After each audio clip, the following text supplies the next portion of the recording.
A estrada para o terror. O que o além nos reserva no próximo segundo de nossas vidas? Que mistérios guarda nos caminhos mais distantes e isolados? Muitas vezes, os trajetos que surgem em nossas viagens e andanças podem nos levar a algo além da imaginação. O relato a seguir é sobre um desses misteriosos acontecimentos. Tudo começou em uma noite que estava muito quente e escura. Era uma noite de verão com uma lua nova, e a única coisa que iluminava o céu eram as estrelas. Nós estávamos no carro sem rumo, tentando matar o tédio. Coisa difícil quando se mora em uma pequena cidade do interior paulista. Éramos em 5 no total. Minha namorada, o irmão mais novo, que não desgrudava dela, a prima deles, um amigo meu e eu, todos apertados dentro daquele Palio. Depois de andar um pouco pela cidade, resolvemos sair da região mais urbana e pegar as estradas que circulam a cidade. Depois de um tempo já estávamos em uma estrada de terra completamente escura, sem poste ou identificação nenhuma. Eu acho que a gente nunca passou por aqui antes, a minha namorada falou. E realmente eu não me lembrava de ter estado por lá antes. Como era um lugar novo, resolvemos continuar em frente e ver onde ia dar. Depois de uns 20 minutos naquela estradinha, chegamos a uma bifurcação. Uma das estradas que saía de lá estava bem mal cuidada, parecia que não passava carro por lá fazia muito tempo, com o matagal já tomando a estrada de novo. A outra estrada que saía da bifurcação parecia ser a continuação da estrada que estávamos. Como estávamos nos sentindo aventureiros, o meu amigo sugeriu pegarmos a estrada mais mal conservada. E foi o que fizemos. Como ela estava muito ruim, não pude ir muito rápido. A estrada passava por um terreno com uma vegetação baixa, mas a cerca de uns 20 metros à direita dela, o matagal já virava uma floresta mais densa com árvores grandes. À esquerda, a distância entre a floresta e a estrada já era uns 10 metros.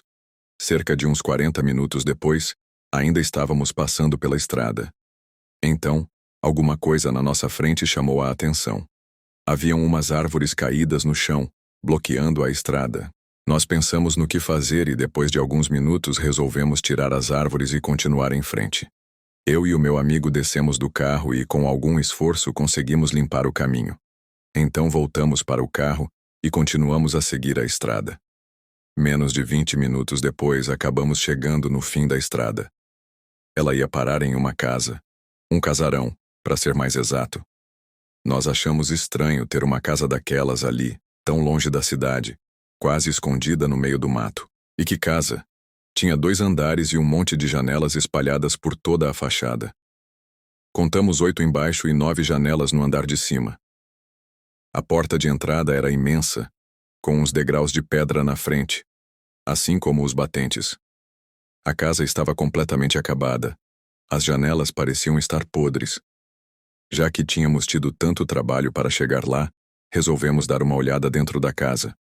Só que como não tínhamos lanterna, eu deixei o carro apontando para as... Apesar da aparência de podridão, a porta era bem sólida e pesada, e estava muito bem trancada.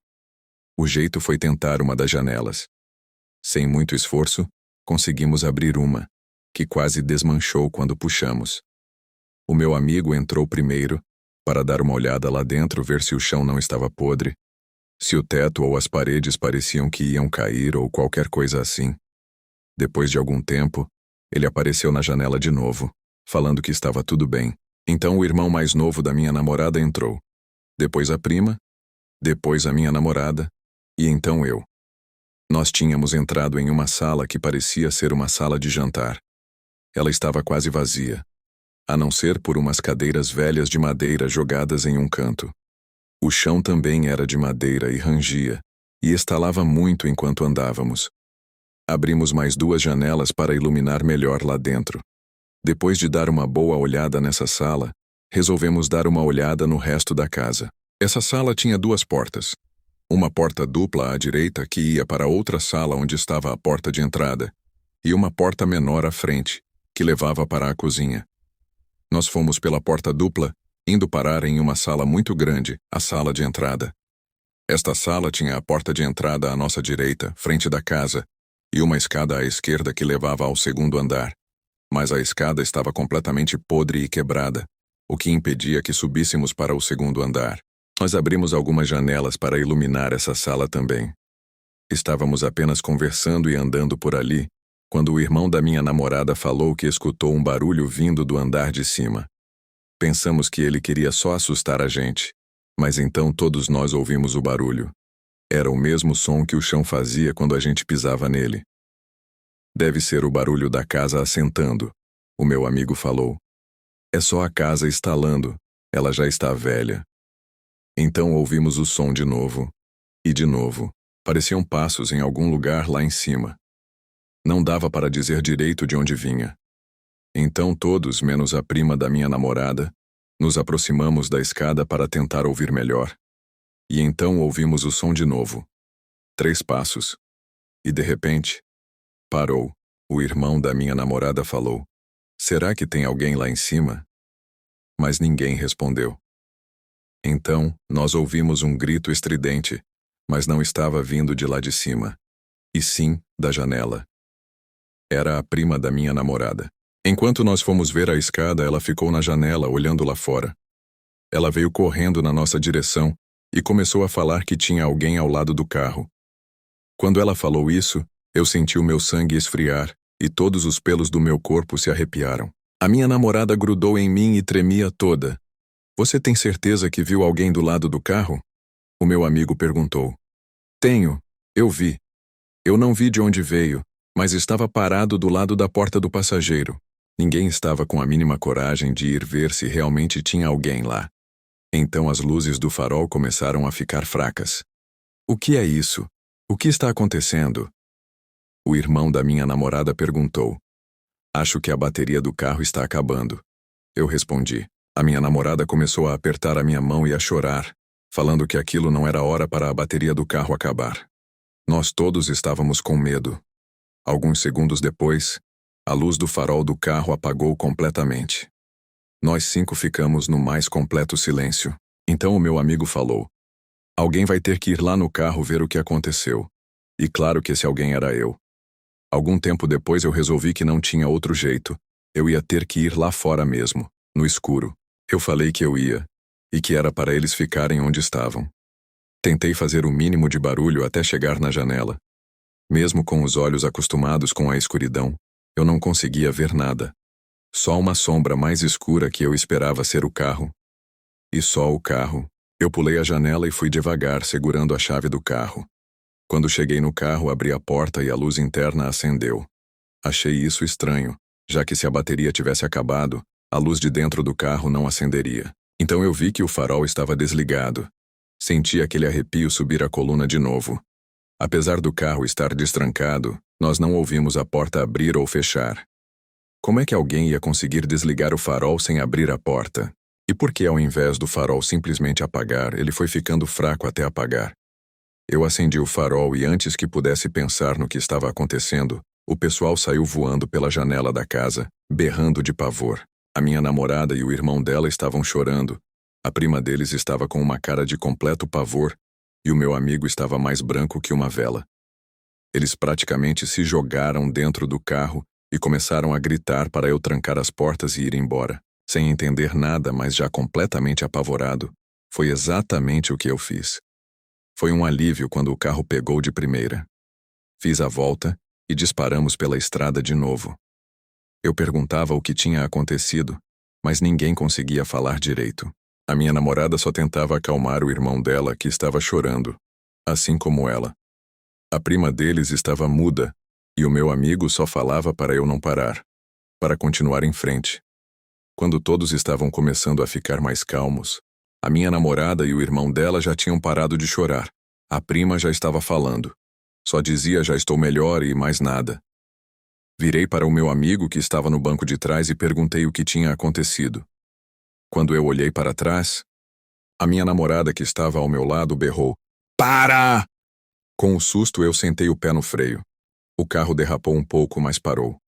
Todo mundo dentro dele voou para frente. Quando nos arrumamos, olhei para ela e perguntei o que era. Então eu vi que ela estava chorando de novo, apontando o dedo para a frente. A mão dela tremia, e eu vi o que era. A estrada estava cheia de árvores de novo, tampando o caminho. Vocês não tinham tirado as árvores do caminho? A prima perguntou. Eu falei que sim, que a gente tinha tirado.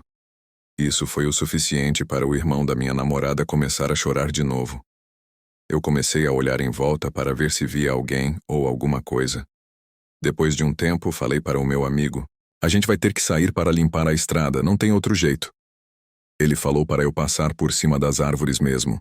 Se eu for com tudo, o carro vai bater, vai ficar preso ou vai furar pneu. A única opção é limpar. Depois de um tempo em silêncio, ele concordou. Nós dois saímos e fomos em direção às árvores tombadas. A minha namorada fechou a porta do carro e trancou, com a chave dentro. Legal ela, né? Dessa vez tinha muito mais árvores que antes. Com muito cuidado e prestando atenção em tudo em volta, começamos a arrastar as árvores para fora do caminho.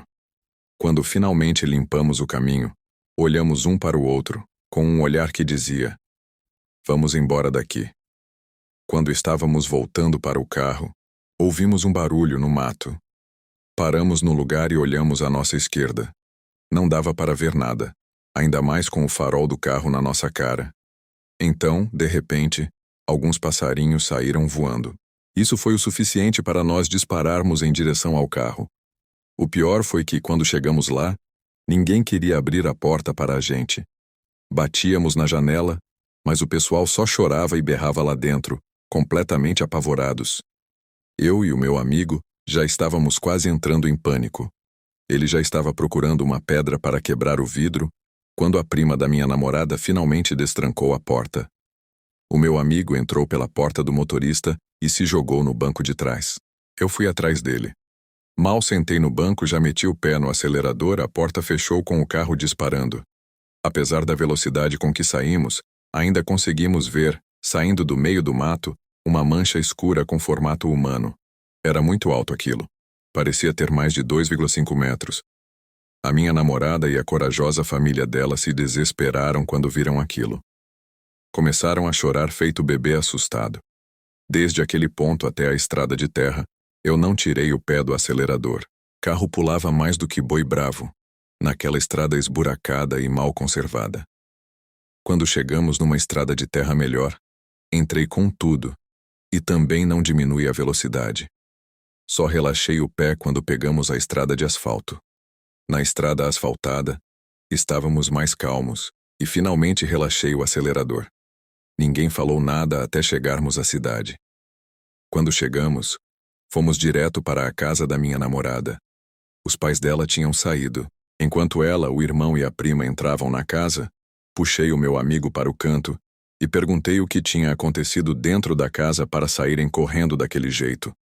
Ele disse que ouviram passos no andar de cima quando eu fui até o carro. Eles ficaram prestando atenção, tentando entender o que era, quando veio um som do topo da escada, como se alguém estivesse segurando a respiração e soltasse de repente. E junto com isso, um cheiro de podridão muito forte invadiu o ambiente. Ele falou que o cheiro era como se tivesse algum bicho morto lá há mais de uma semana. O barulho daquela respiração estranha já tinha assustado eles o suficiente para saírem correndo, mas bem nessa hora eu liguei o farol do carro. Então eles viram uma coisa meio sem forma saindo da cozinha. Parece que quando eu liguei o farol a luz assustou a coisa porque ela recuou de volta para a cozinha. Foi aí que todos entraram em pânico e saíram pela janela desesperados. Ele disse que não deu para ver o que era direito, só uma mancha preta voltando para dentro da cozinha. Até hoje eu não sei no que foi que a gente esbarrou naquela noite. O irmão da minha namorada tem pesadelos até hoje. Ele não gosta nem um pouco de falar no assunto. A minha namorada também evita. Fica brava se eu tento fazê-la lembrar daquela noite. A prima deles é a única que comenta algo, mas mesmo assim, não gosta de falar muito. Eu só sei que além do susto, a suspensão do meu carro ficou completamente arruinada depois da nossa fuga. Tive que mandar refazer ela toda. Nunca mais voltei naquele lugar e nunca mais quero voltar. Às vezes me perguntam onde fica, porque ninguém acredita na minha história. Mas eu não conto. Se aquela estrada estava bloqueada, deve ter sido por um bom motivo.